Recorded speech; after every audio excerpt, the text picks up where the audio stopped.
topics I want to talk about. One is the CIA in China. It seems to me that we've had and I'm a big believer that this was a biological weapons program, this COVID virus. And I think you're going to hear Dr. Yan and others coming out in the next days and being able to tie the knots together, some of these defectors from mainland China. Has the CIA missed it on China? Was there too much time spent on Afghanistan and Iraq and focus on radical Islamic jihad, where they missed maybe the biggest existential threat the United States has ever had, and particularly in this biological and chemical weapons program that the Chinese Communist Party and the PLA have?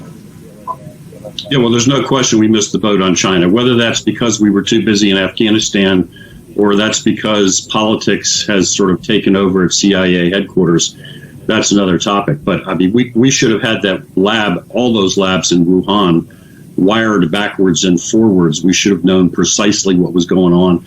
We shouldn't be guessing 6 months later what happened to us.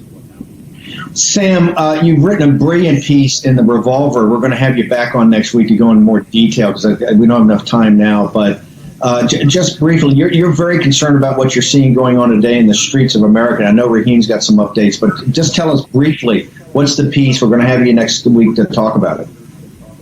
Right. Well, essentially, the thesis of the piece is, look, this is not peaceful protest, and this is not people who want to make marginal changes around the edges. What's happening here is we have a full-blown Marxist insurgency on the streets of our country being directed by folks who have been working this problem for decades. And we need to face that and respond appropriately.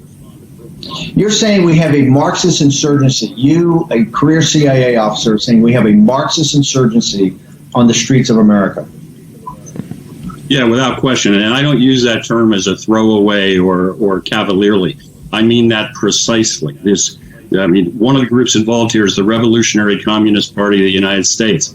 They have a proposed constitution for the new Socialist Republic of the United States, which reads like something that came straight out of the USSR, literally dictatorship of the proletariat, no private property, etc. There is no ambiguity. I mean that term exactly the way I intend.